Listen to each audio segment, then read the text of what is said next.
Hey everyone, welcome back to the channel, and it is time we return to my roots, how things used to be here on the YouTube channel. If you go back, way back into the days, I would upload IRL deck profiles on the regular, and it was a lot of fun, and I have a handful of cards right now, because we do a segment over on my Twitch channel that we play every Tuesday. We play some tabletop Pokemon matches, unless something else is going on. But for the most part, every Tuesday, my fiance and I, we play Tabletop Pokemon TCG live on twitch.tv/Stubin.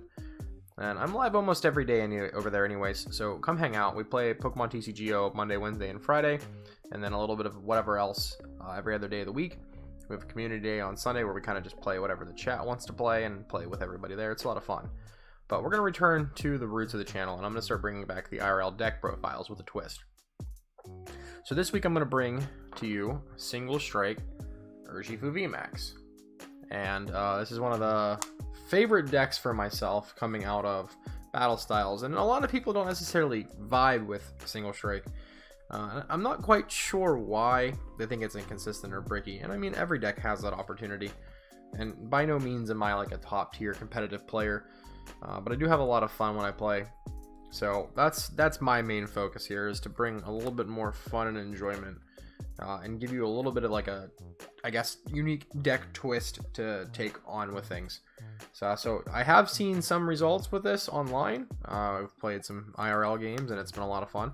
So we'll get right into it. First card out of the gate is Single Strike Urshifu VMAX with 330 HP. It's a single strike Pokemon, so that's pretty important here. We got Beat Down for 3 colors for 100, and then for 3 fighting and 1 colors, we've got G-Max 1 blow. It does 270, and it goes through all effects on your opponent's active Pokemon, so Decidueye, Zamazenta V, stuff like that. But you discard all the energy attached to it. So we're rocking 3 of those, and then we're rocking 3 of the Single Strike Urshifu V, 220 HP. First attack, Laser Focus. You can search your deck for 2 fighting energy cards and attach them to this Pokemon, then shuffle your deck. So going second, he's your ideal start. You attach energy to him, attack with Laser Focus, and the next turn you can Impact Blow for 180, and the clauses just can't use Impact Blow next turn. Pretty straightforward. And then I also have one of the promo Single Strike Urshifu V, not necessarily for anything in particular other than the fact that for 1 energy it can attack for 30, and if you put the Single Strike energy on there you can hit for 50. This becomes a little bit more relevant post rotation in my opinion when a lot of decks shift to like Cinzino for draw engine support. Going second, you can attach a Single Strike energy, you hit for 50, for a weakness you hit for 100, so it's pretty cool. You could potentially donk your opponent. In some online post rotation tournaments that I've played in, like the Midas Cup, I have donked some Cinzino players with this card, so it's a pretty fun inclusion. Worst case scenario, though, if you don't want to play this, you just play a 4th regular V. Next, we've got the Houndoom and Houndour package. Houndour, nothing fancy to scoff at. Just a 60 HP basic that you evolve into. We're playing 4 of those, and then we're playing 4 copies of Houndoom for its Single Strike Roar. You can search your deck once per turn for a Single Strike energy, attach it to one of your Single Strike Pokemon, then shuffle your deck. And if you attach that energy, you attach 2 damage counters to that Pokemon. So you take a little bit of damage, but you're getting extra energy in play. And having these in play is really what keeps the Single Strike Urshifu VMAX swinging every turn.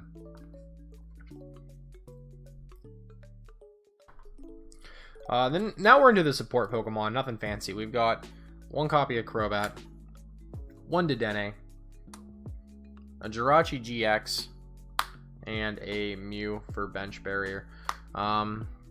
If you can, predict like a physical metagame with how things are for you in your area, I know that some places are starting to open up a little bit more, and like casual play is resuming, small scale tournaments are resuming. You can metagame the Jirachi and the Mew out of your deck potentially here, and fit in Eldegoss or another Crobat or another Dedenne, depending on what you have access to and what you feel is right for you. The Mew is here for obviously the Rapid Strike match with their bench damage they do. Post rotation, there is nothing bench barrier related at the moment or coming out that we see in Chilling Reign, so kind of looking scary. That Rapid Strike might be the way to go in the future here. And then Jirachi's just to counter the psychic weakness and things like Dragapult or Mewtwo decks. Pretty straightforward on the Pokemon. You can flex, like I said, with the promo, and then these, depending on how you feel and what you have. I like the promo as a one-off. It doesn't necessarily like screw up any starts or anything of the sort, so it's pretty just basic at that point. Then we're rocking 4 Professor's Research, standard draw, discard your hand, draw 7. I'm playing 3 copies of Marnie in here and 3 copies of Boss's Orders. That way we can, you know, make sure we can knock out the right Pokemon. Into the other cards. This is where it gets single strikey for a minute here. We've got 4 copies of Tower. This is definitely another engine that helps you get through. You can discard a single strike card and then draw 2 cards. So you can put this in play. If you have another copy, discard it, draw 2. You can discard a Houndoom you don't need, an Urshifu, or an energy card. And then when it comes to the energy cards, we've got Urn of Vitality to return them into the deck. Shuffle out the 2 single strike energy cards from your discard pile into your deck. Definitely, I was playing 3 for a while, and I decided that recently that 4th one for late game really matters a lot more than I thought. You want to be able to constantly put those single strike energy back into the deck so you can keep accelerating with Houndoom. It is very important. And then we've got, to round it out for the single strike engine, we've got 2 of the Scroll of Scorn. You can attach this to a single strike Pokemon, so it can pretty much go on all of these.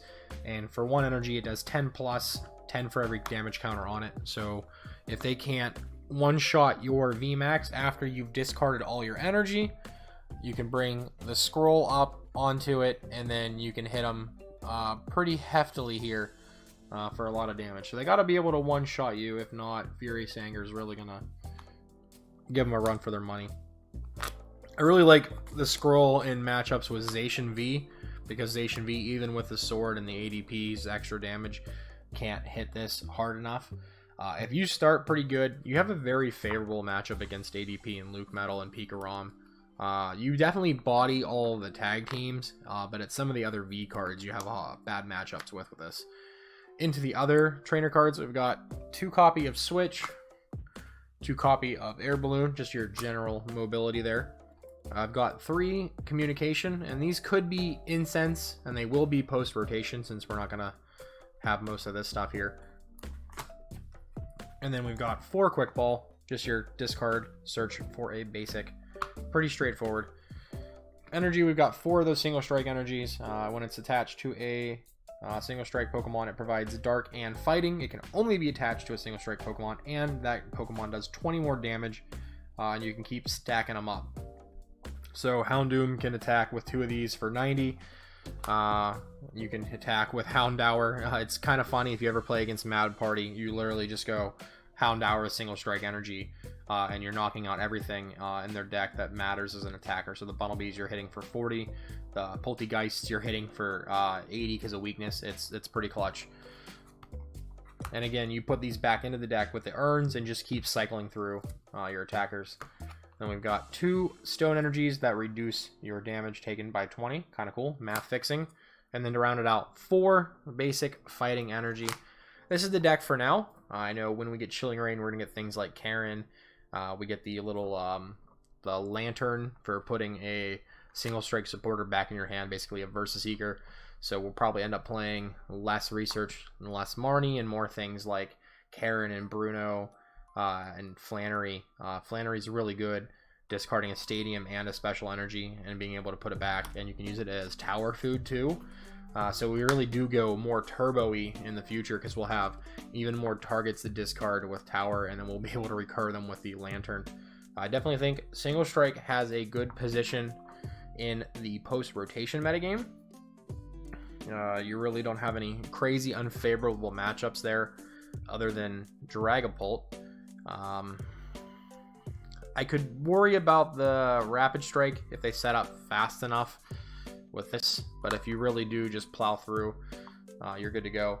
Currently in the metagame now with Mew in play, I think you power over Rapid Strike because they can't one-shot you.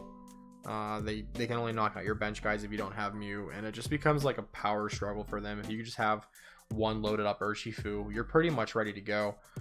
That's it for me for today.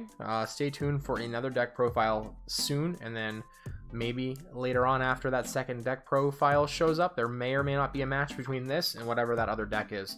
So keep an eye out for more stuff. Come hang out with us on Twitch. I'm there every day of the week except for Saturday, for the most part, at 9 p.m. Eastern Time. We do a little bit of Pokemon TCGO, IRL Pokemon matches on Tuesdays, and a lot of other stuff randomly. So come hang out with us. It's a lot of fun. I'd love to see you guys there. If not, don't forget to like, comment, and subscribe. Please help this channel grow a little bit more.